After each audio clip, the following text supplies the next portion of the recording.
இயேசுவானவர் நம்மை அதிகமாக நேசிக்கின்ற ஒரு தேவன். இயேசுவானவர் நம்முடைய ஜெபத்தை அதிகமாக நேசிக்கின்ற ஒரு தேவன்.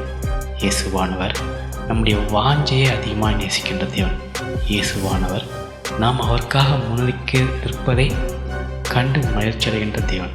இயேசுவானவர் நாம் அவரை குறித்து அநேகத்தில் சாட்சி சொல்லும் பொழுது அல்லது அறிவிக்கின்ற பொழுது அதை எண்ணி சந்தோஷப்படுவது மாத்திரமல்லாமல் பரலோகத்தில் இருக்கின்ற பிதாவிடத்தில் நம்மை குறித்து சொல்லி சந்தோஷப்படுகின்றார். ஹல்லேலூயா. இயேசுவை அறிவிப்பதில் நாம் அதிக அன்பும் அக்கறையும் கொண்டவராக இருக்க வேண்டும்.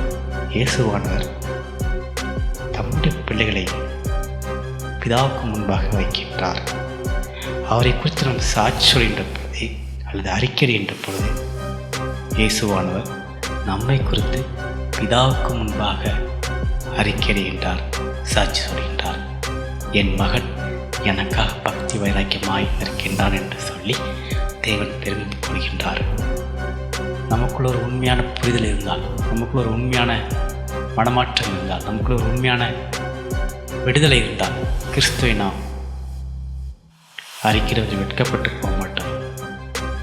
ஒரு மாயமான வாழ்க்கை, ஒரு மாயமான சிந்தனை, ஒரு மாயமான எண்ணத்தோடு இருக்கின்றவர்கள் தான் கிறிஸ்துவை குறித்து சாட்சி சொல்வதில் வெட்கப்பட்டு போவார்.